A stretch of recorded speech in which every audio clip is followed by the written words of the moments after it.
Phone चालू आहे. Check करा मला फक्त. चेक करा. ओके ओके ओके धन्यवाद. बस का थोडं बस थोडं. Okay okay. चालतंय आता 5 मिनिट राहिले ठेवू का?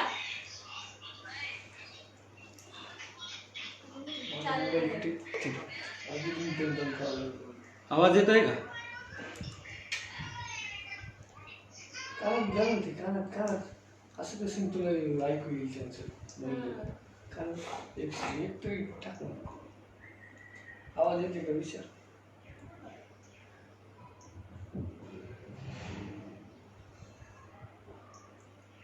सर्वांना मैत्रीपूर्ण जय भीम. माझा आवाज येतो काय? कृपया प्लीज सांगा.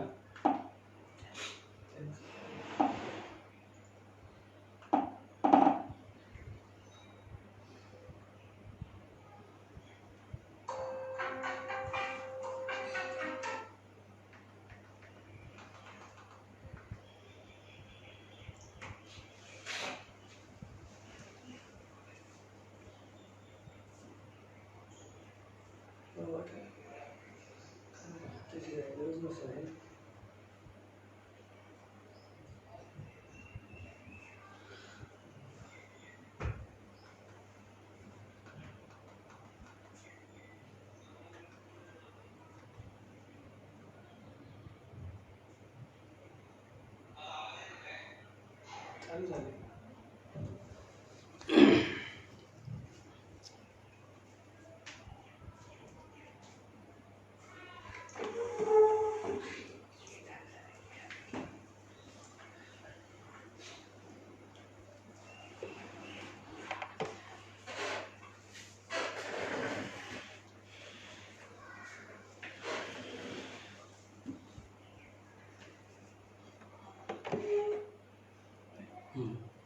थोडं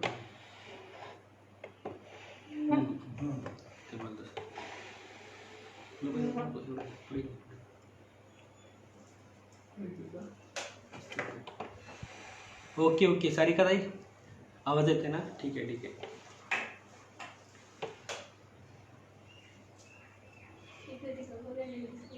जय भीम.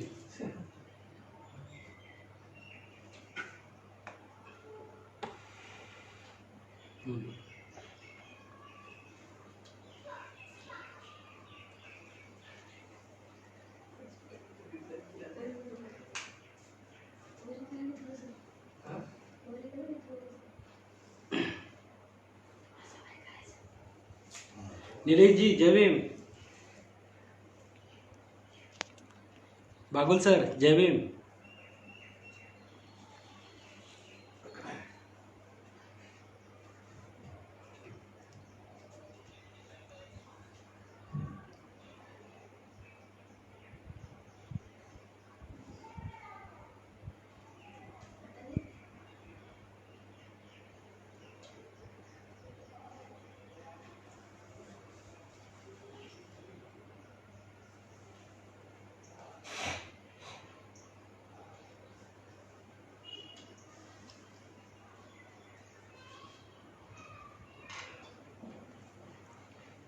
शरीर जी जय भीम.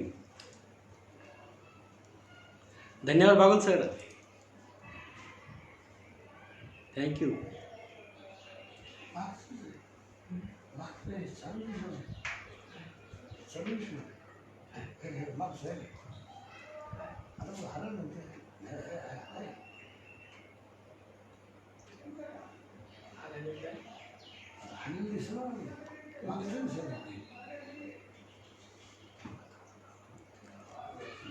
थैंक यू नीलेश जी.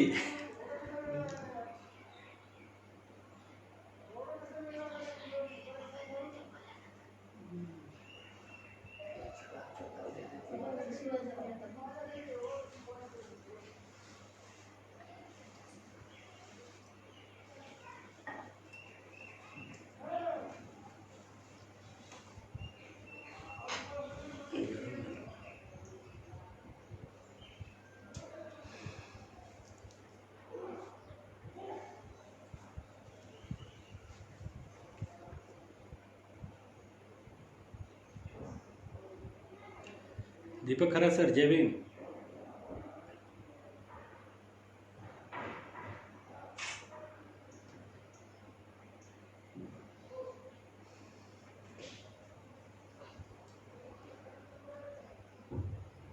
धन्यवाद पंडित सर.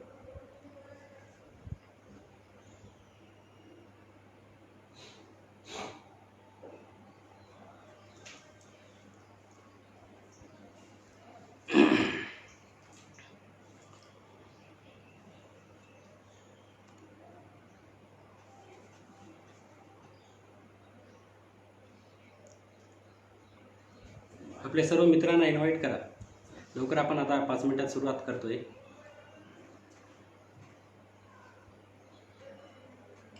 कृपया आपल्या पेजवरती जाऊन शेअर करा.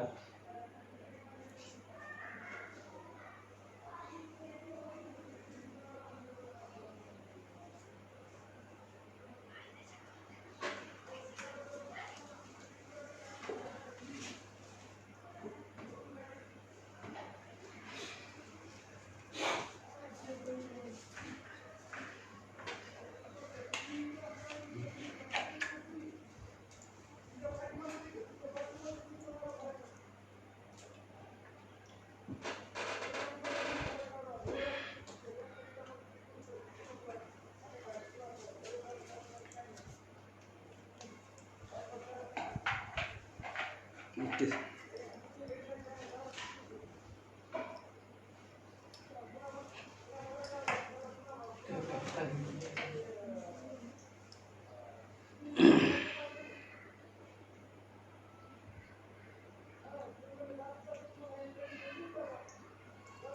जय श्रीताई, जय भीम.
सिंधुताई, जय भीम.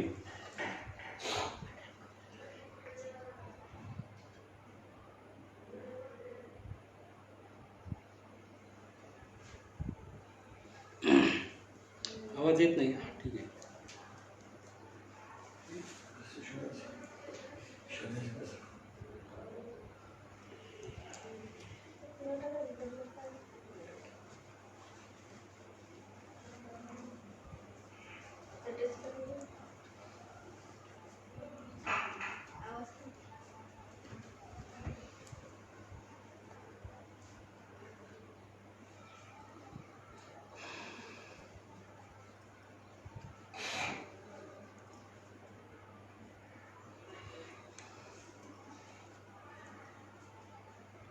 आता येतो का आवाज सर?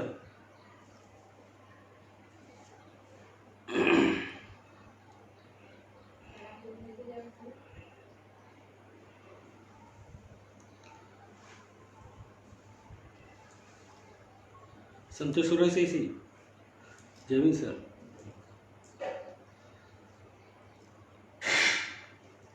Okay okay.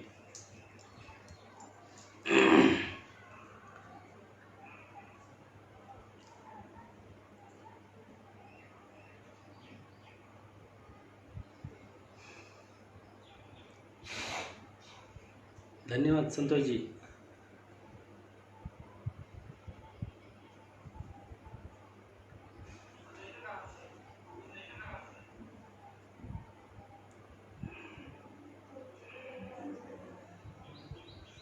धन्यवाद सर. मंडी सर धन्यवाद.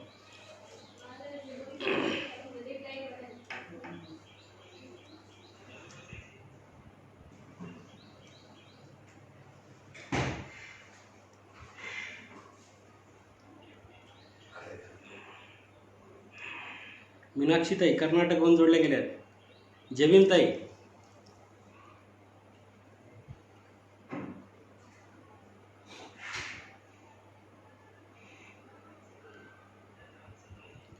ओके, सुरुवात करतो मी.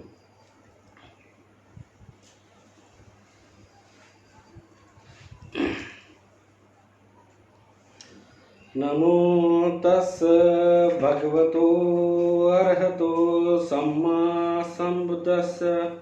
नमो तस् भगवतो अर्हतो सम्मा सम्बुद्धस्स. नमो तस् भगवतो अर्हतो सम्मा सम्बुद्धस्स. विश्ववंदनीय महाकारुणिक तथागत गौतम बुद्ध आपल्या प्रजेवर पुत्राप्रमाणे प्रेम करणारे देवानंद दसी सम्राट अशोक, बहुजन प्रतिपालक कुळवाडी भूषण, स्वराज्य निर्माते छत्रपती शिवाजी महाराज, क्रांतीसूर्य महात्मा फुले, विश्वरत्न बोधिसत्व परमपूज्य डॉक्टर बाबासाहेब आंबेडकर, तसेच राष्ट्रमाता जिजाऊ, क्रांतिज्योती सावित्रीमाई, त्यागमूर्ती माता रमाई यांच्या आचार व विचारांना मी सचिन गायकवाड त्रिवार अभिवादन करतो. सर्वांना मैत्रीपूर्ण जय भीम.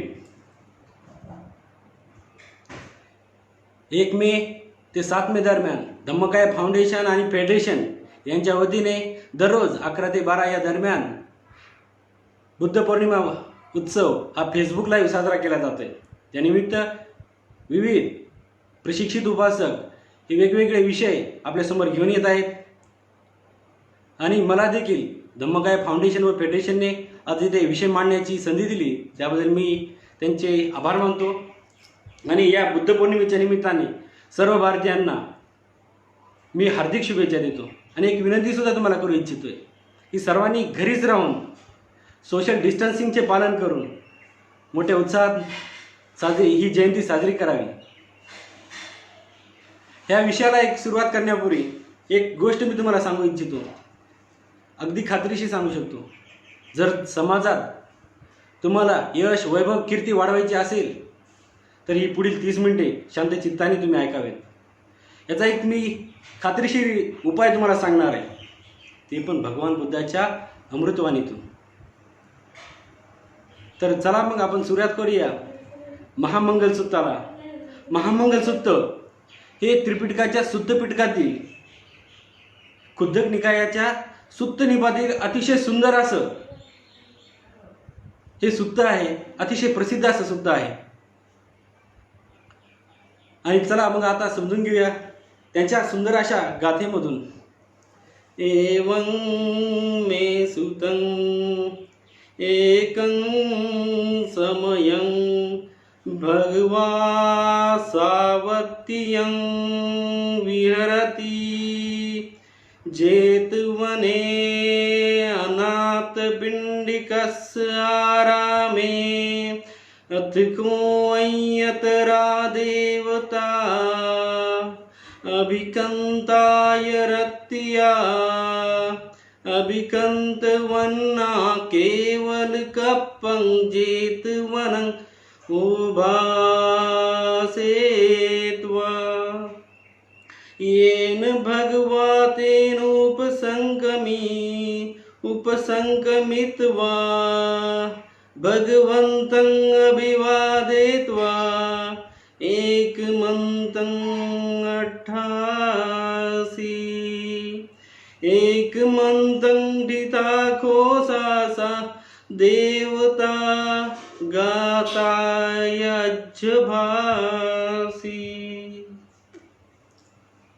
असे मी ऐकले आहे की एकेवेळी भगवंत श्रावस्तीच्या अनाथ पिंडिकाच्या जेतवन आरामामध्ये विहार करत होते. आणि त्यावेळी मध्यरात्रीच्या प्रहारानंतर एक सद्गतीप्राप्त व्यक्ती तिथे आली. सद्गतीप्राप्त व्यक्ती म्हणजे काय?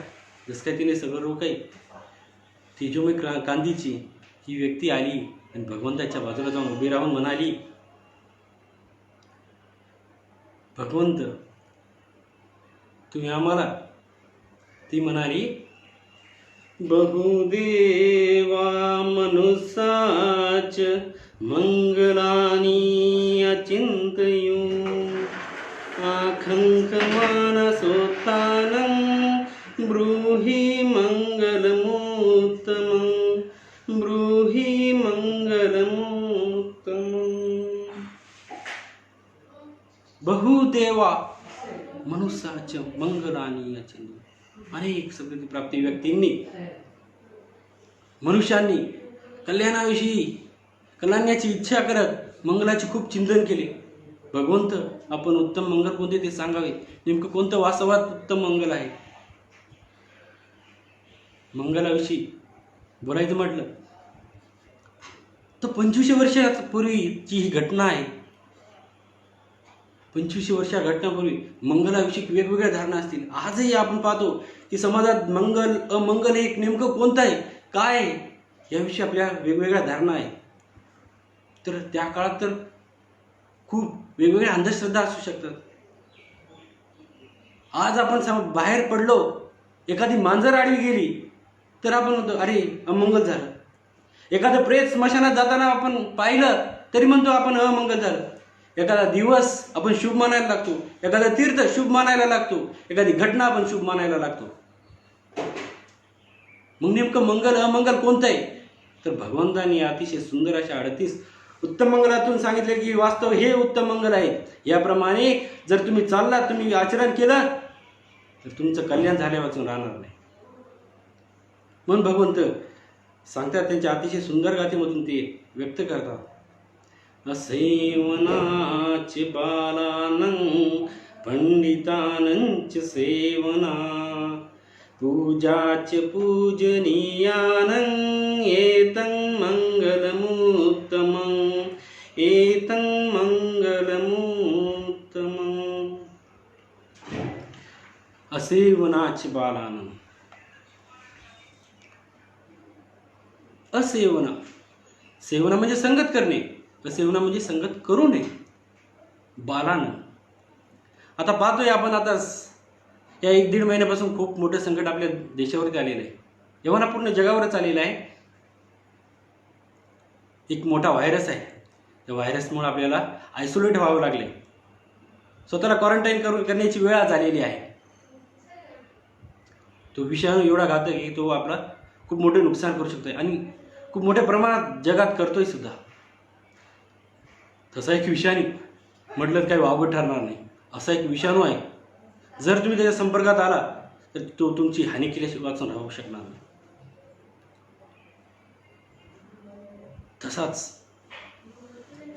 तशाच प्रकारे भगवंत सांगतात असेवनाच बालानं. म्हणजे बालानं त्या काळात, आज आपण बालक वगैरे बाल असा शब्द वापरतो, पण त्या काळात बाल म्हणजे मूर्ख. भगवंतांनी सांगितले स्पष्ट की मूर्खाशी संगत करू नये.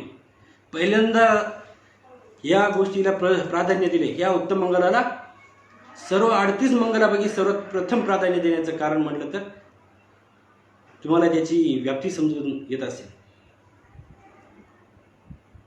मूर्खाशी कोणत्या परिस्थितीत आपण संबंध ठेवता कामा नये, कारण मूर्ख व्यक्तीशी मैत्री ही आपल्याला चुकीच्या मार्गावरती नेऊ शकते. मूर्ख लोक धर्म समजू शकत नाही, ते नीतीने वागू शकत नाही, ते दुराचार करणारे लोक आहेत. त्यांना पाप हे समजत नाही, ते पापालाच पुण्य समजायला लागतात. त्यामुळे त्यांना सन्मार्ग कधीही समजू शकत नाही. त्याच्यामुळे 6 प्रकारच्या वाईट लोकांशी आपला संपर्क येऊ शकतो, जो पुढे चालून आपल्याला धम्मापासून विचलित करू शकतो, वेगळ्या मार्गावरती आपल्याला ढकलू शकतो. मग तो मार्ग कोणता? अशी कोणते 6 संकट असतात? मग जर आपण मूर्खाशी संगत केली तर व्यभिचारी, दुराचारी, दारुडबाज, दारू पिणारे लोक, जुगारी, हिंसक लोक, पैसे खाऊ लोकांची आपली संगत होऊ शकते. काय होणार आहे? एखाद्या दारुड्यासोबत आपण बसलो, त्यांच्यासोबत सतत वावरत राहिलो तर आपणही दारूबाज होऊ. एखाद्या जुगारी व्यक्तीसोबत आपण राहतोय, त्याची संगत केलोय, सतत आपण फिरतोय, त्याचा परिणाम आपल्या आचरणावर होणारच. म्हणून या मूर्खाशी संगत होता कामा नाही.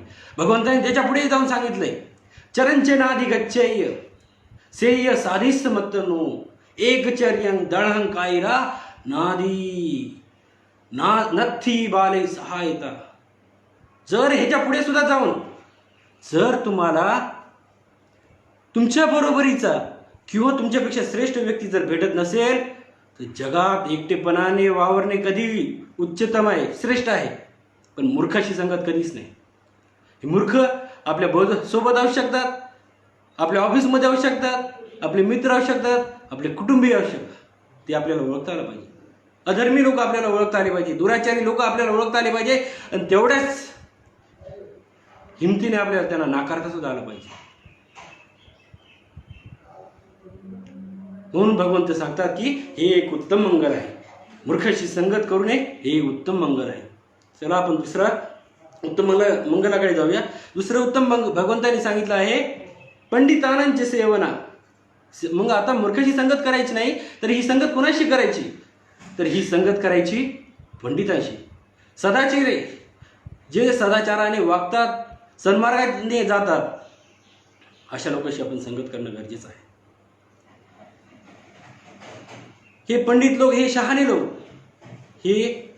हे उत्तम लोक आहेत जे ज्यांच्याशी तुम्ही आपण मैत्री करू शकता. मग हे पंडित का बरे? पंडित आपल्याला कसली मदत करू शकतात? कारण पंडित लोक तुम्हाला एखाद्या लपलेला खजिना दाखवणाऱ्याप्रमाणे, त्या दाखवणाऱ्या मनुष्याप्रमाणे असतात, जे तुमचे दोष स्पष्टपणे तुम्हाला सांगतात, तुमचे दोष उघडकी सांगतात आणि खूप मार्गावरून जाण्यापासून तुम्हाला परावृत्त करतात. म्हणून या पंडितासोबत आपण संगत केली पाहिजे. हे यांना कोणता अहंकार नसतो. ज्यांना जसा मूर्खांना आपल्या सत्ता, संपत्ती, पद, प्रतिष्ठेचा अहंकार असतो, तसा अहंकार ह्या पंडितांना नसतो. ते कोणत्या प्रशंसेने किंवा निंदेने विचलित होत नाही. ज्याप्रमाणे एखादा पर्वत एखाद्या वाऱ्याने कंपित होऊ शकत नाही, त्याप्रमाणे हे पंडित अचल असतात. त्यांच्यावरती कोणताही परिणाम होऊ शकत नाही. म्हणून या सन्मार्गी चालणाऱ्या या लोकांशी आपण संगत केली पाहिजे, जे तुम्हाला उद्या चालून महान सुखाचा, परमसुखाचा मार्ग दाखवू शकतील. म्हणून भगवंतांनी पुढचं उत्तम मंगल सांगितलं आहे. म्हणून पहिलं उत्तम मंगल मूर्खाशी संगत करू नये. दुसरं उत्तम मंगल सांगितलंय पंडितानांची सेवना. आणि तिसरं उत्तम मंगल सांगितलंय पूजनीय पूजा. पूजनीय पूजा म्हणजे पूजा करायची. कुणाची? आपण तर म्हणतो भगवंताने सांगितलंय पूजा कोणत्या दगडधोंड्याची करायची नाही, कोणत्या वृक्षांची करायची नाही, कोणत्या डोंगरांची करायची नाही. पूजा करायची तर महान पुरुषांच्या, थोर सद्गुणी लोकांच्या सद्गुणांची पूजा करायची, त्यांच्या आचार विचारांची पूजा करायची. ते विचार आपल्या अंगी कसे येतील, आपण कसे अंगीकारू याचा आपण विचार करता. तीच खऱ्या अर्थाने पूजा. केवळ त्यांच्या नावाचा उदो न करता त्यांचे विचार आपण अंमलात आणण्यासाठी आपण मनपूर्वक प्रयत्न करणं गरजेचं आहे. म्हणून पूजनीय पूजा. त्याच्या पुढे पहिल्या दुसरी गाथा भगवंतांनी सांगितली पूजनीय पतिरूप देश वासोच पुभ्येच कथ पुय्यता अत्तसम्मापानिधीच एतं मंगलमुत्तमं. पतिरूप देश वासोच पुभ्येच कथ पुय्यता अत्तसम्मापानिधीच एतं मंगलमुत्तमं. पतिरूप देश वासोच. पतिरूप म्हणजे काय? कट्टी साहेब जय भीम. पतिरूप देश वाचवायचे म्हणजे योग्य ठिकाणी निवास करणं आवश्यक आहे. ज्या ठिकाणी कुरापतखोर, भांडखोर, जे अधर्मी लोक राहतात, दुराचारी लोक राहतात, त्या ठिकाणी हे वास्तव्य तुम्हाला महागात पडू शकतात. ते तुमच्या विकासात अडथळे निर्माण करू शकतात, जे तुम्हाला धम्मावरती चालण्यापासून रोखू शकतात. म्हणून अशा किंवा एखाद्या भयप्रद ज्या ठिकाणी तुम्हाला सुरक्षित वाटत नाही अशा ठिकाणी राहिलात तर तुमची प्रगती होणार नाही. म्हणून ज्या ठिकाणी तुमची प्रगती होणार आहे, ज्या ठिकाणी तुमचा विकास होणार आहे, ज्या ठिकाणी तुम्हाला धम्माच्या मार्गावर चालण्याची प्रेरणा मिळणार आहे, त्या ठिकाणी आपण निवास केला पाहिजे. पतिरूप देश वाचवायचे म्हणून हे एक उत्तम मंगल आहे. पतिरूप देश वाचवायचे पुब्बेच कथ पुण्यता अत्तसम्म पाणी दीच येतं. पुब्बे कथ पुण्यता म्हणजे पूर्वी काळात आपल्याला पुण्यकर्म केलेले असणे गरजेचं आहे. मागील काळात जर आपण पुण्यकर्माचा संचय असेल तर आपला वर्तमान हा निश्चितच चांगला असणार आहे. आणि जर ही पुण्यकर्म केलेली नसतील तर कदाचित आपल्याला त्याची फळं भोगावी लागतील. त्याच्यामुळे भगवान बुद्ध तर म्हणतात, जरी ठीक आहे आपण आजपर्यंत आपल्याला कळत नव्हतं की ही पुण्यकर्म केली पाहिजेत, पण आज मला कळलेलं आहे की मी पुण्यकर्म करायला हवी. माझा मार्ग आजपर्यंतचा जो होता तो चुकीचा होता. जब जागे तब सवेरा. आज मला कळले, म्हणून आजपासून जर मी पुण्यकर्माचा संचय वाढवला, पुढे जाऊन भविष्यकाळ तुमचा उज्ज्वल होऊ शकेल. भविष्याची शिदोरी आजच तुम्हाला बांधायला सुरुवात करावी लागेल, तर ते तुम्हाला खायला मिळेल.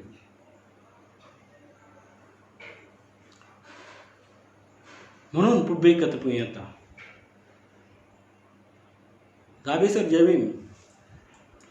तर पुब्बे कथ पुण्यता म्हणून मागील गतकाळामध्ये पुण्यकर्म केलेले असणे गरजेचं, पुण्यकर्माचा संचय वाढवणे खूप गरजेचं आहे. आणि त्याच्यापुढे अत्तसम्मा पाणी दीच येतं मंगल उत्तम. अत्तसम्मा पाणी दीच, स्वतः जाग राहून सम्यक स्वरूपात समाहित करणे. प्रकाश रुपटे सर जय भीम. तर अत्त सम्मा पाणी दीच, कुणीतरी येईल, कुणीतरी अवतार घेईल आणि तुमचा उद्धार करेल, कधीच नाही.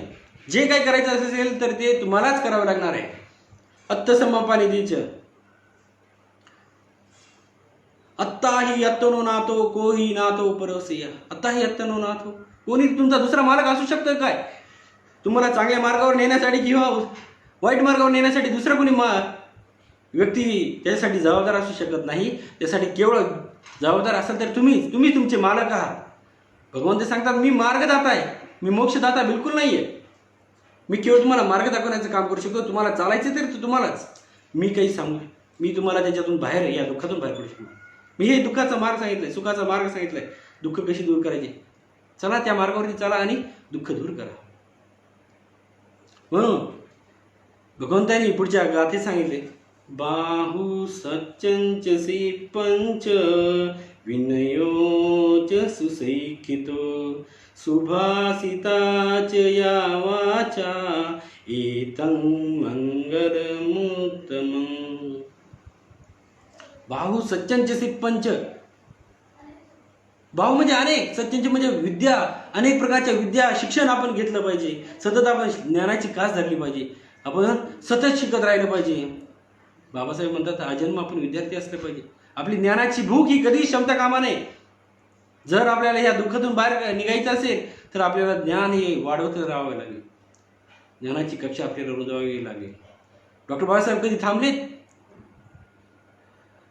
देशातच नव्हे तर परदेशात जाऊन वेगवेगळं शिक्षण घेतलं. त्यांची अर्हता त्यांनी बाहेर जाऊन वाढवली. कोठारी सर जय भीम. त्या वेगवेगळ्या अर्हता त्यांनी वाढवल्या. सिप्पंच वेगवेगळ्या कला कौशल्य त्यांनी, सिप्पंच म्हणजे वेगवेगळ्या कला कौशल्य आपण संपादित करणं गरजेचं आहे. म्हणजे विद्या ग्रहण करणे. डॉक्टर बाबासाहेब आंबेडकरांनी पाहिले तुम्ही किती शिक्षण घेतलंय. MA, PhD, DSc, LLD, बारॅटला. आपण सतत त्याचा आपण आदर्श निश्चितच घेतला पाहिजे. म्हणून भाव सच्चनचे सिप्पंच विनयोच सुशिक्षितो. विनयात आपण सुशिक्षित असणं गरजेचं आहे. खूप शिक्षण आहे, पद प्रतिष्ठा आहे, पण विनय नाही, तुमच्याकडे शिस्तप्रियता नाही, आचरण कसं करावं हे माहिती नाही, तर त्याचा काय अर्थ असणार. भगवान बुद्धांनी भिक्खूंना, भिक्खुनींना, उपासकांना, उपासिकांना सगळ्यांना विनय दिले. म्हणून या विनयाचं आपण पालन करणं गरजेचं आहे. त्याच्यातही सुशिक्षित असणं गरजेचं आहे. शिकणं पुन्हा त्याच्यातही सुशिक्षित होणं गरजेचं आहे. भावासीमध्ये शिका, संघटित व्हा, संघर्ष करा. त्याप्रमाणे आपण हे आचरण आणूया. सिप्पंच विनयोच सुशिक्षित सुभाषिताच या वाचा. सुभाषिता या वाचा. आपली वाणी मधुर असणं गरजेचं आहे. आहे का आपली मधुर वाणी? आपली वाणी एखाद्याने आपल्याविषयी काहीतरी बोललं की आपण लगेच रिॲक्ट होतो. लगेच रिॲक्ट होण्याची आपली सहज प्रवृत्ती झाली आहे. आपल्या गैरउपस्थितीत आपल्याविषयी काय बोललं किंवा आपल्या समोर बोललं की आपल्याला ते सहन होत नाही, आपण लगेच रिॲक्ट व्हायला लागतो. किंवा भगवंत सांगतात की खोटे बोलू नका, मुसावाचा, चोरी करू नका, खोटे बोलू नका, चुगली करू नका, चहाडी करू नका, पिसू नावाच्या, फरुसावाच्या, कठोर वाचा वापरू नका. म्हणून सुभाषित वाणी असणं गरजेचं आहे. संस्कृतात सुद्धा एक म्हण, हितम ब्रूयात मितम ब्रूयात ब्रूयान मित यशस्करम. थोडे बोला, मोजकेच बोला, पण जे धर्मासाठी आवश्यक आहे ना तेवढेच बोला. हटकर साहेब जय भीम. तर थोडंच बोल पाहिजे. संत तुकाराम म्हणतात, घासावा शब्द, तासावा शब्द, तोलावा शब्द, बोलण्यापूर्वी शब्द हेची कातर, शब्द सुई दोरा, वेदावेद शब्द शास्त्राधारे. म्हणून शब्दांची खूप किंमत आहे. एकदा निघून गेला शब्द एखाद्याच्या मनावर चरे पाडू शकतो. तो आयुष्यभराचं नुकसान तुमचं करू शकतं, तुम्ही शत्रुत्व ओढून घेऊ शकता. म्हणून भगवंत सांगतात की सुभाषित वाचा एक उत्तम मंगल आहे. भगवंतांनी पुढची गाथा सांगितली आहे, माता पितू उपठान पुत्रदारस संग हो, अनाकुलाचिकं मंता एतं मंगलमुत्तमं, एतं मंगलमुत्तमं. माता पितू उपठान पुत्रदारस संग. माता पितू उपठान, सेवा करा. कुणाची सेवा करायची? माता पित्याची सेवा करा. अरे आपण जे काही आहोत, आपलं जे काही अस्तित्व आहे, आपलं जगणं मरणं जे काय आहे, आपली प्रगती आहे, ही सगळं काय आपल्या मातेपित्यांची देण आहे. त्यांच्यामुळेच आपण आहोत. हा एवढ्या मोठ्या संघर्षाचा जो गुप्त अदृश्य संघर्ष आहे, तुम्हाला उभं करण्यासाठी जो संघर्ष केलेला आहे, तो कोणत्याही मोबदल्याविना केलेला आहे. आज एकमेव ह्याच व्यक्ती आहेत ज्या कोणत्याही मोबदल्याशिवाय तुम्हाला खूप काही देऊन जातात. आज इंडिपेंडंट फॅमिली आल्यात, कदाचित त्यांना हे जड वाटायला लागतं, पण मागील संघर्ष पाहिला, त्याची आपण जाण ठेवली, तर निश्चितच तुमचं मंगल झाल्याशिवाय राहणार नाही. म्हणूनच बोरे गुरुजी जय भीम. तर सिगाल सुत्तामध्ये भगवंत सांगतात, सिगाल अष्टदिशांची पूजा करायला लागतो की मी अष्टदिशांची पूजा केल्यामुळे माझ्या माता पित्यांचं मंगल होईल. भगवंत सांगतात, अरे तू अष्टदिशांची पूजा करण्यापेक्षा तू या माता पित्यांची सेवा करतोला सगळे पुण्यकर्म तुझ्या पदरात येऊन पडतील. म्हणून माता पित्याची सेवा करणं गरजेचं आहे. माता पितू उपटान पुत्रदारस संगो. जे आडात येते पोर आहेत त्यांना पुत्रदारस संगो. तुमच्याकडे जे काही आहे ते तुम्ही आपण आपल्या मुलासाठी ओतून दिलं पाहिजे. चांगलं असेल तर चांगलं मिळेल, वाईट असेल तर वाईट जाईल. म्हणून आपण ठरवलं पाहिजे की आपल्याला काय त्यांच्या पदरात टाकायचं आहे. आपल्याला त्यांच्या पदरात सद्गुण टाकायचे, नीती मूल्याचे धडे द्यायचे, उच्च धम्मसंस्कार द्यायचे. म्हणून आपल्याला उच्च ह्या पुत्तदाराचा त्याचा योग्य सांभाळ करा. तो पुढे जबाबदार आणि सुखाच्या परमार्गावर कसा जाईल याची आपण काळजी घेतली पाहिजे. म्हणून पुत्तदारस संघ हो. पुत्त आणि दारस, दारस म्हणजे आपली पत्नी शेवटच्या क्षणापर्यंत आपल्या सुख दुःखात सहभागी असते, कोणत्याही अपेक्षेविना. त्याच्यामुळे आपल्या ती धनाची रक्षण करणारी असते. म्हणून आपण स्वातंत्र्य समता म्हणतो, ती फक्त घराच्या बाहेर, घरात आपण देतो का? त्याच्यामुळे आपण पाहतो की ही कलहाची कारणं वाढलेली आहेत. ही पुरुष सत्ताक संस्कृती आपल्या डोक्यातून जायला तयार नाहीये. आणि सर्वात मोठा बळी कुणी असेल तर ती आपली पत्नीच असते. तिला स्वातंत्र्य द्यायला आपल्याला नकोसं वाटतं. म्हणून तिला प्रत्येक आपल्या निर्णयात योग्य स्थान द्या. तिला आपला खऱ्या अर्थानं सहचारिणी होऊ द्या. ती खरी आपली भागीदार होऊ द्या. म्हणून पुत्र दारस संघ. म्हणून तिला सुद्धा तिला धन पुन्हा दागदागिन्यांनी संतुष्ट ठेवा. तिच्या गरजा पूर्ण करा. हीच उत्तम मंगल आहे. पुत्र दारस संघ अनाकुलाच कमंता एतन मंगल उत्तम. अनाकुलाच कमंता, अनाकुलाच कमंता म्हणजे आपल्याला आपले व्यवसाय कोणते करायचे आहेत ते व्यवसाय आपल्याला समजून घेणं गरजेचं आहे. आपण पाहतो, आपण व्यवसाय कोणता केला पाहिजे, जो समाज आपल्याला, ज्या व्यवसाय केल्यामुळे आपल्याला समाज कोणी दूषण देऊ शकणार नाहीये. प्राणी हत्या असो, प्राण्याची तस्करी असो, मानवी तस्करी असो, कोणतेही आपल्याला हे व्यवसाय असे करता कामा नाही. भ्रष्टाचार असो, असे व्यवसाय आपण करणं गरजेचं. ही टाळली पाहिजे आणि योग्य तो व्यवसाय आपण केला पाहिजे. योग्य ती आजीविका आपली असली पाहिजे असं भगवंतांनी सांगितलेलं आहे. म्हणून माता पितू पट्टानं पुत्तदारस संघ. पुढील गाथा भगवंतांनी सांगितली आहे, दानंच ब्रह्मचर्याच यातकानंच संगो अनुवज्जानि कम्मानि तन्मंगलमुत्तमं. दानंच ब्रह्मचर्याच यातकानंच संगो. सुनी भाऊ जय भीम. दानंच ब्रह्मचर्याच यातकानंच संगो. दान दिलं पाहिजे. आज पाहतो की ह्या महामारीमध्ये खूप लोक पुढे आलेत, मोठ्या मनाने, दिलदार मनाने आलेत आणि मोठी मदत करतायत. पण एक चित्र असंही दिसतं, 2 किलोचं धान्य देताना 10 फोटो काढले जातात आणि 50 ठिकाणी शेअर केले जातात. एक असं म्हटलं जातं की एक हाताने केलेलं दान हे दुसऱ्या हाताला कळता कामा नाही. अशा प्रकारचं दान असलं पाहिजे. आपल्या कमाईतील हिस्सा केवळ आपल्यापुरता नसून, आपल्या कुटुंबापुरता नसून, तो एक हिस्सा आपण समाजाच्या कल्याणासाठी, सुख शांतीसाठी आपण खर्च करणं गरजेचं आहे. खरंच आपण करतोय का?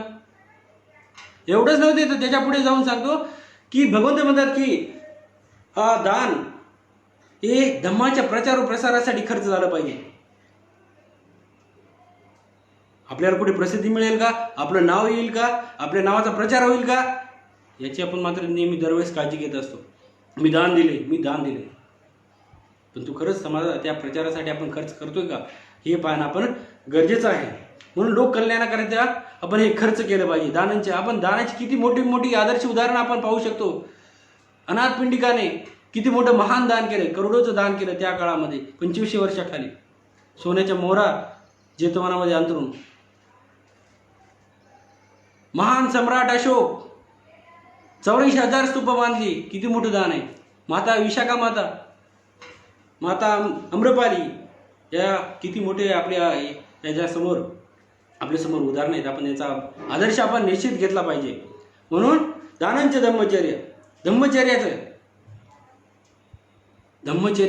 धम्माचं आचरण करणं गरजेचं आहे. म्हणून सतत सद्गुणाच्या या मार्गावरती चालण्यासाठी, सम्यक मार्गावरती चालायचं असेल, सुख मिळवायचं असेल तर आपल्याला धम्मचर्या आपली असणे गरजेचे आहे. धम्मचारी यात कानंच संगो. आपल्या सुख दुःख असताना सर्वात प्रथम आपल्या अडीअडचणीला धावून येणारे कुणी असतील तर ते आपले यात आनंद म्हणजे आपले नातेवाईक असतात, आपले जवळचे मित्र परिवार असतात. प्रत्येक वेळी आपल्या घरात काही छोटा मोठा कार्यक्रम असो, एखादा प्रसंग असो, सगळ्या गोष्टीसाठी पहिल्यांदा आपले कुणी येत असेल ते नातेवाईक असतात.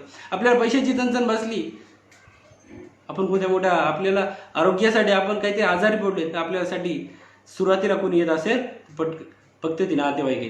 तीच आपली खरी संपत्ती आहे. आपले मित्र जे आपल्या अडीअडचणीला धावून येतात तेच खरे आपले मित्र आहेत. म्हणून दानंच धम्मचर्याचे यातकानंच संगो अनवज्जानि कम्मानि एतं मंगलमुत्तम. म्हणून भगवान बुद्धाने याच्यात 4 उत्तम मंगल सांगितलेले आहे. अशा प्रकारे भगवंताने पुढची गाथा सांगितली. आरती विरती पापा मज्जपानाचे संयम. आरती विरती पापा मज्जपानाचे संयम अपमादोच धम्मेषु एतं मंगलमुत्तमं एतं मंगलमुत्तमं. आरती विरती पापा. विरती म्हणजे आपल्याला दूर राहायचंय. कशापासून? पापापासून. कोणतंही पाप न करता आपल्याला आरती विरती पापा, पापापासून अलिप्त राहणे. भगवंतानी तर धम्माचं सारच एका गाथेतून सांगितलंय. सब पापस करणं कुशलस उपसंपदा सच्चित परियोदपनं एतं बुद्धान शासनं. सप्प पापस, कोणत्या प्रकारचे पाप न करणे, केवळ कुशल कर्माचा संचय करणे आणि आपल्या चित्ताची परिशुद्धी करणे, हाच तर धम्म आहे. म्हणून पाप कोणत्या प्रकारे कोणत्या गोष्टीमुळे होतात? पक्षपातीपणा करतो, शत्रुत्व करतो, मूर्खपणा आणि भय यामुळे आपले पाप घडत असतात. आणि ह्या गोष्टी जर आपण टाळल्या तर आपण पापापासून अलिप्त राहू शकतो. म्हणून आरती पापा विरती हे एक उत्तम मंगल आहे. भगवान बुद्धांनी पुढचं सांगितले मज्जपानाचे संयम. आपल्याला मज्जपानापासून दूर राहायचंय. समाजातली एक मोठी आता समस्या निर्माण झालेली आहे की मद्यपानाचे संयम. प्रत्येक गोष्टीत आपल्याला मद्य लागते, प्रत्येक घटनेला. आता इव्हेंट लागतात, फक्त निमित्त मात्र लागतंय. वाढदिवस आहे, एखादा कार्यक्रम आहे, हळदी आहे, लग्न आहे, रिटायरमेंट आहे, याच्यामुळे खूप मोठं नुकसान होत आहे. म्हणून यामुळे भगवंत सांगतात की याच्यामुळे 6 संकटे येतात.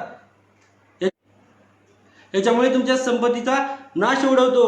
भांडणं घरामध्ये वाढायला लागतात, तुमचं शील भ्रष्ट व्हायला लागतं, अश्लील वर्तणूक तुमच्याकडून घडायला लागते, तुमच्या घरात भांडणं व्हायला लागतात, कौटुंबिक स्वास्थ्य राहत नाही आणि रोग यायला लागतात आणि तुमचा बुद्धिनाश व्हायला लागतो. म्हणून भगवंत सांगतात की मद्यपानाचे संयम, या दारू पिण्यापासून अलिप्त राहा. म्हणून हे मद्यपानाचे संयम हे एक उत्तम मंगल आहे. भगवंत सांगतात पुढील उत्तम मंगल सांगतात अपमादो. अप्रमादी राहण्यात आनंद माना. ज्याप्रमाणे एखादा चिखलात रुतलेला हत्ती बाहेर काढण्यासाठी आपण जेवढं बळ ताकद लावतो त्याप्रमाणे आपण एखादं कुशल कर्म टाळण्यासाठी आपण प्रयत्न केले पाहिजे. अपमादो अमत पदं पमादो मच्चुनो पदं अपमत्तान नियंती पमत्ता यथा मता. अप्रमाद करणं हे एखाद्या अमरत्व असल्याप्रमाणे आणि एखादं प्रमाद करणं हे एखाद्या मृत असलेल्या व्यक्तीप्रमाणे आहे. म्हणून भगवान बुद्ध सांगतात अपमादोच, प्रमाद करू नका. जागरूकपणे तुम्ही याच्यावरती चालत राहा, धम्माच्या मार्गावरती चालत राहा. भगवंताने पुढे गाथा सांगितली. गारवोच निवातोच संतुठीच कतयोता कालेन धम्म सवनं एतं मंगलमुत्तमं एतं मंगलमुत्तमं. गारवोच, याच्यामध्ये भगवंतांनी 5 उत्तम मंगल सांगितलेले आहेत.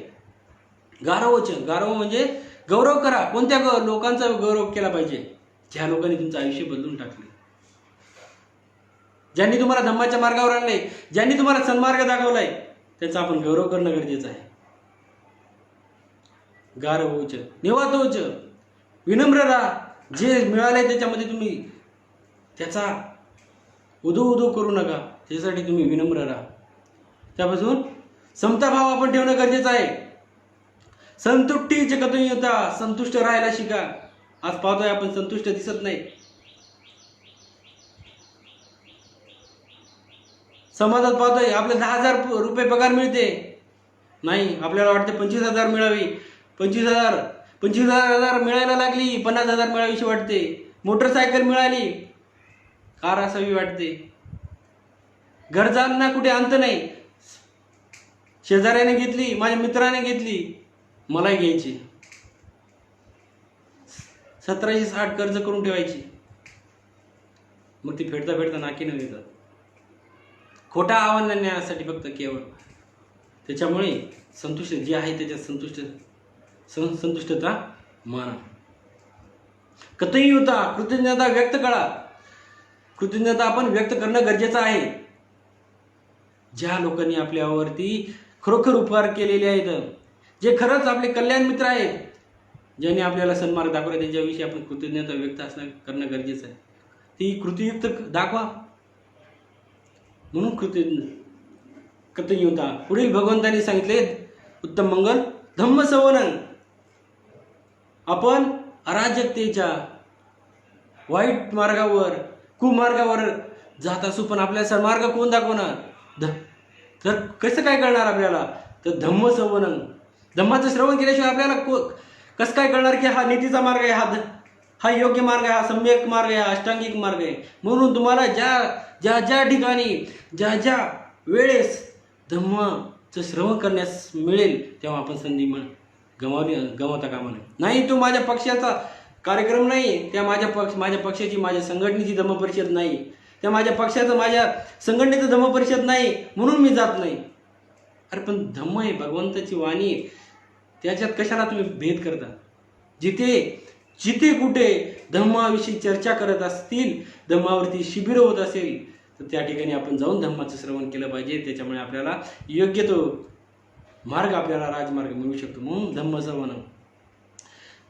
पुढील भगवंताने गाथा म्हणून सांगितलेली आहे, 8वी गाथा. खंतीच सोवचसता समनानंच दसनं कालेन धम्म साकच्छायेतं मंगलमुत्तमं. खंतीचे सोवचसता. खंती म्हणजे क्षमा करणं गरजेचं आहे. हेच आपल्याला फार अवघड जातं शक्यतो. आपण माफ करतो का? त्याने मला शिवी दिली, त्याने माझा अपमान केला, मला लुटले, माझी निंदा केली, हे आपण एवढं मनात ठेवतो. 7 जन्म याला माफ करणार नाही, 7 जन्म मी त्याच्या दारात जाणार नाही, मी त्याचं तोंड पाहणार नाही, अशा आपल्या प्रतिक्रिया असतात.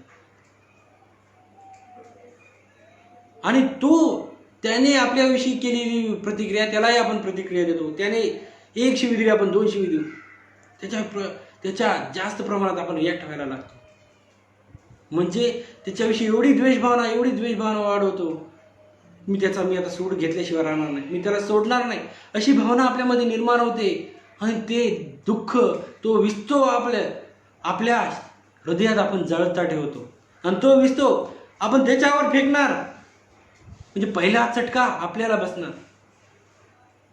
तो चटका आपल्याला बसणार. पुढे त्याला इजा होईल ना होईल, पण पहिला चटका आपल्याला बसणार आहे. म्हणून द्वेष करू नका.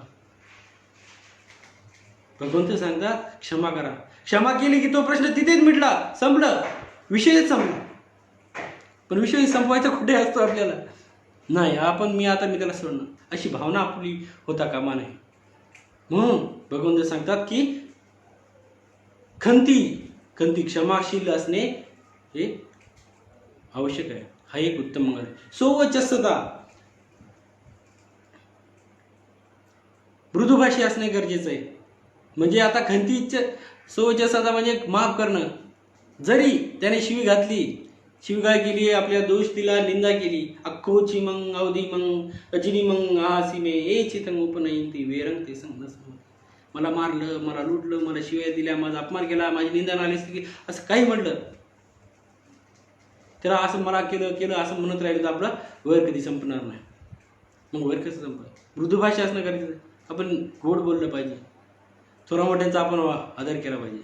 आपली वाणी जर चांगली असेल तर सगळं काही मंगल होऊ शकतं. सुवचस्सता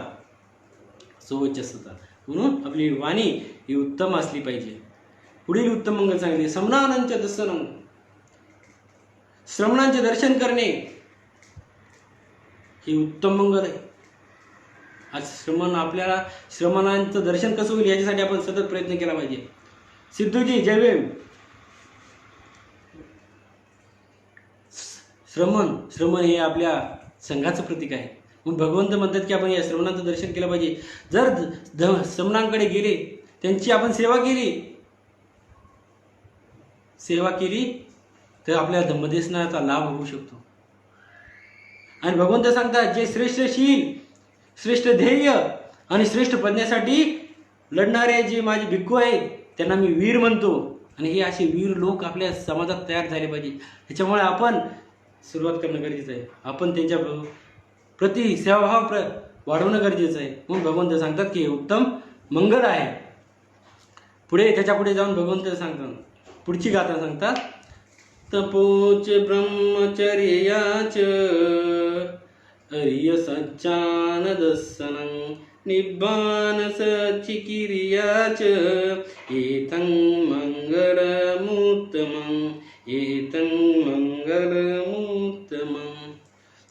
तपोच ब्रह्मचर्याचं तप केला पाहिजे. पाहताय तुम्ही आज विद्यार्थी मोठमोठ्या बोर्डाच्या परीक्षा देणारे असतील, MP असतील, UPSC, इंजिनिअरिंग, मेडिकल तप करतात, खडतर प्रयत्न करतात की आपल्याला क्रॅक करायची, ही एक्झाम मला क्रॅक केली पाहिजे. मला कोणत्या परिस्थितीत मला ध्येय मिळवायचं आहे. यासाठी जर तुम्हाला ध्येय प्राप्ती करायची असेल तर तुम्हाला अविश्रांत परिश्रम तुम्हाला घ्यावे लागतील, तरच तुम्हाला ते ध्येय प्राप्त होऊ शकतं. कोणतंही असो, तुम्हाला तुमच्या मनावरती ताबा मिळवायचा असेल तर तुम्हाला तपावं लागेल, ध्यान करावं लागेल, शारीरिक वेदना सहन करून आपल्याला तपावं लागेल. भगवंतांनी सुद्धा 6 वर्ष त्यांनी खडतर तपश्चर्या केली. त्याच्या पुढे जाऊन त्यांना कुठेतरी निब्बाणाचा मार्ग सापडला. म्हणून भगवंत म्हणतात तपोच ब्रह्मचर्याचे. त्याच्या पुढे दुसरं उत्तम मंगल आहे ब्रह्मचर्याचे पालन करणं गरजेचं आहे. कधी या गृहस्थांना सांगितलेल्या सगळ्या उत्तम मंगल असताना ब्रह्मचर्याचं पालन करणे गरजेचं आहे. तुम्ही पाहता की विद्यार्थी दशेमध्ये आपण ह्या गोष्टीचं अतिशय काटेकोरपणे पालन केलं पाहिजे. आपल्यासमोर एकच उद्देश असला पाहिजे की माझं ध्येय प्राप्त होईपर्यंत मला जे ध्येय ठेवले ज्ञानप्राप्तीसाठी मी ते ध्येय प्राप्त केल्याशिवाय मी स्वस्थ बसणार नाही आणि मी माझा मार्ग कधी चुकवणार नाही. म्हणून ब्रह्मचर्याचं पालन केलं. आणि गृहस्थांना सुद्धा संधी आहे, ब्रह्मचर्याचं पालन करता येऊ शकतं. महिन्यातून 4 दिवस आपण जर उपवासाचं पालन केलं, पौर्णिमा, अमावस्या आणि अष्टमीच्या दिवशी जर आपण याचं पालन केलं तर आपण निश्चितच हे उत्तम मंगल होऊ शकतं. भगवंत पुढे सांगतात आर्य सच्चानद दर्शनं. आर्य सच्चानद म्हणजे आर्य सत्याचं आपण दर्शन कधी होईल? आर्य सत्याचं दर्शन होणं सुद्धा गरजेचं आहे, नाही तर अविद्या तशीच राहील. आणि अविद्येनं ते किती मोठं नुकसान होऊ शकतं हे माहिती आहे तुम्हाला. आर्य सच्चान अविद्यापच्चया संखारा, संखारापच्चय विज्ञान, विज्ञानपच्चय नामरूपपच्चया सळायतन पच्चया फस्स वेदनापच्चया तन्नापच्चया भव उपादान पच्चया भवपच्चया जातीपच्चया जरा मरण शोक देव दोमनस सुपायास. किती मोठी कडी साखळी तुम्ही तयार करताय, किती भयंकर मोठी साखळी तुम्ही या जन्माच्या संकल्पमध्ये आयुष्यभर अडकू शकता.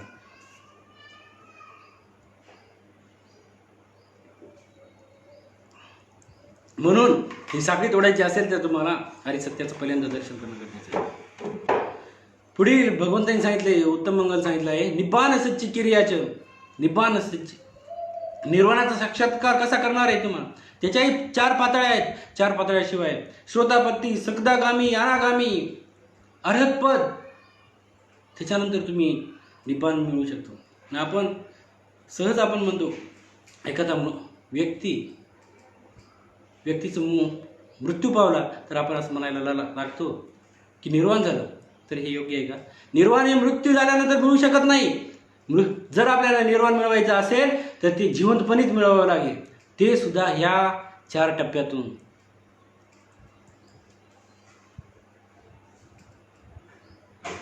सारीपुत्त महामोदगला यांनी जिवंतपणी निर्वाणपद मिळवलं, तसं आपल्याला निर्वाणपद हे आपल्याला जिवंतपणीच मिळावं लागेल. म्हणून निपान सच्ची क्रियाचं या ठिकाणांचे संगम. पुढील भगवंतांनी सांगितलंय उत्तम मंगल.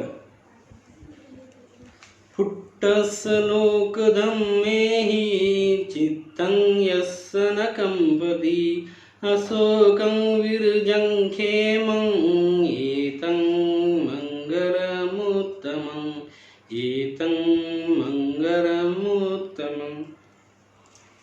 फुट्टस लोक धम्मेहि. फुट्टस म्हणजे स्पर्श होतो. कोणत्या? फुट्टस म्हणजे स्पर्श होणे. लोकधर्म कोणते? 8 प्रकारचे लोकधर्म आहेत. सुख दुःख, यश अपयश, लाभ हानी, प्रशंसा निंदा, या 8 प्रकारच्या. सुखाने खूप सुख मिळाले म्हणून हुरळून गेलाय, दुःख आलं तर रडायला लागलाय, यशाने नाचायला लागलाय, अपयशाने पार कोसळून गेलाय, लाभाने गोडविकात फिरतय, हानी त्याला सहन होत नाही, प्रोसेसने खुश व्हायला लागतंय, खूप मनातून उकळ्या फुटायला लागल्या, निंदेने आगी जीवाचा तळपापड व्हायला लागलाय, मस्तकाचा तळपापड म्हणतात. हे लोकधर्म आहे. जो व्यक्ती या 8 प्रकारच्याही म्हणजे 8 प्रकारच्याही लोकधर्माने जो विचलित होत नाही, त्याच्यावरती काही परिणाम होऊ शकत नाही, त्या लोकधर्म तेच खरं उत्तम मंगल. तोच व्यक्ती समताभावात राहू शकतो. जो समताभावात राहू शकला तरच त्याचं उत्तम मंगल साधलं असं समजता येईल, अन्यथा नाही. म्हणून जो या लोकधर्माने विचलित होत नाही, म्हणून विचलित न होणं हे एक उत्तम मंगल आहे. त्याच्यापुढे भगवंत सांगतात अकंपित अशोकं चित्तं. असं कोणतं चित्त आहे? अशोक चित्त. कोणताही निशोक राहणे, कोणताही शोक करत नाही. झालं, माझ्या अतिशय जवळचा व्यक्ती माझ्यातून निघून गेलाय, एखादा माझं खूप मोठं नुकसान झालंय, माझी नोकरीने गेली, माझं लाखोचं नुकसान झालंय, तरी मी समजून घेतो की नाही, अरे हे अनित्य आहे, हे सगळं काही अनित्य आहे, हे काही टिकणार नाही. जेव्हा मी शोक करत नाही, याच्या परिस्थिती जाणीव ठेवतो, सतत मी जागरूक राहतो, आतापी संप जाणू, मी सतत जागरूक राहत असेल त्यावेळी निशोक राहू शकतो. म्हणून भगवंत म्हणतात अशोक चित्त राहणे हे एक उत्तम मंगल आहे. आणि पुढील भगवंतांनी 37वं उत्तम मंगल सांगितलेलं आहे विरज चित्तं. विरज चित्त म्हणजे तुमच्या चारित्र्यावरती कोणी बोट दाखवता कामा नये. सर्वात महत्त्वाचं, तुमच्या चारित्र्यावर कोणी जर बोट दाखवत असेल, तुम्ही भले तुमच्याकडे खूप संपत्ती आहे, सत्ता आहे, पद आहे, प्रतिष्ठा आहे, पण तुमचे चारित्र्य जर उत्तम नसेल तर ते सगळं काही व्यर्थ आहे. डॉक्टर बाबासाहेब आंबेडकरांनी आयुष्यात जपलं तर काय, सर्वात जास्त जपलं तर काय, ते चारित्र्य. ते चारित्र्य त्यांची ढाल म्हणून राहिलं. कुणी त्यांच्याकडे बोट दाखवू शकलं नाही, कुणी त्यांच्यासोबत लढायला त्यांच्या पात्रतेतच उभा राहू शकला नाही. कारण सर्वोत्तम त्यांच्याकडे काय होतं, ते केवळ चारित्र्य. आणि ते चारित्र्य आपण जपणं, आपल्यावरती कुणी बोट दाखवू शकणार नाही, कुणी आपल्या चारित्र्यावरती शंका उपस्थित करू शकणार नाही, एवढं आपलं चारित्र्य आपण जपलं पाहिजे. सर्वोत्तम हे सर्वोत्तम मंगल आहे. आणि शेवटचं उत्तम मंगल भगवंतांनी सांगितलेलं आहे खेमं चित्तं. अरे मग एवढी तुम्ही गेली, तुम्ही सद्गुणांच्या सोबत राहताय, धम्मचर्याचं पालन करताय, अप्रमादी राहताय, सगळ्या गोष्टी पाळताय, समणांचं दर्शन करताय, एवढं सगळ्या उत्तम मार्गावरती, सद्गुणांच्या मार्गावरती आपण चालत राहिलो तर मग भ्यायची गरज काय? सगळ्या अष्टशिलाचं पालन करतोय, अष्टांग मार्गावरती चालतोय, तत्पर पारमिताचं पालन करतोय आणि निब्बाण प्राप्त करण्यासाठी मी तळमळीने प्रयत्न करत असेल तर मग भीती निर्माण करण्याची काहीच गरज नाही. आपण आता निर्भय व्हायला पाहिजे आणि निर्भय राहून प्रत्येक संकटाला आपण तोंड दिलं पाहिजे. हेच उत्तम मंगल आहे असं भगवंतांनी सांगितलेलं आहे. म्हणून भगवंत म्हणतात शेवटचं आणि या महामंगल सूक्तांचा शेवट करतात, एतादिसानिकत्वान सभत्तमपराजिता सभत्त सोति गच्छन्ति तं येसं मंगलमुत्तमं. अशा प्रकारे या प्रकारचे आचरण करून सर्वत्र पराजित राहून, सुरक्षित राहून सर्वत्र कल्याण लाभी होतात, ते त्यांच्याकरिता उत्तम मंगल आहे. या मंगल भावनेने, या कल्याण भावनेने मी सर्वांचं उत्तम मंगल साधतो. भगवंत असो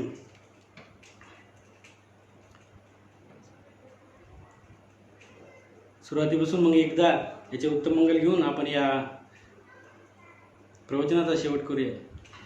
सेवनाच बालानं पंडितानं च सेवना पूजाच पूजनीयानं एतं मंगलमुत्तमं पतिरूपदेशवासोच पुब्बे च कथपुय्यता अत्तसम्मापनिधि च एतं मंगलमुत्तमं बाहु सच्चंच सिपंच विनयो च सुशिक्षितो सुभाषिता च या वाचा एतं मंगलमुत्तमं माता पितु उपठान पुत्रदार ससंगो अनाकुलाचिकं मन्ता एतं मंगलमुत्तमं दानं च धम्मचर्या च यातकानं च संगो अन्वज्जानिकं मानि एतं मंगलमुत्तमं गारवो च निवातो च संतुष्टि च कतुकतयुधा कालेन धम्मसवनं एतं मंगलमुत्तमम् आरती विरति पापा मज्जपानाच संयमो अपमादो च धम्मेषु एतं मंगलमुत्तमं तपो च ब्रह्मचर्यं च यातक अर्यसच्चानदस्सं निब्बान सचिकिर्या च एतं मंगलमुत्तमं पुट्ठस्य लोकधम्मेयि चित्तं यस्य न कंपति अशोकं विरजं खेमं एतं मंगलमुत्तमं एतादिशानिकत्वानं सर्वतं सोति उत्तमंती. साधु साधु साधु. सर्व मंगल भावने कल्याण आपल्या सर्वांचं मंगल हो, कल्याण हो अशी मी मंगलकामना व्यक्त करून थांबतो. भवतु सर्वमंगलं, भवतु सर्वमंगलं, भवतु सर्वमंगलं.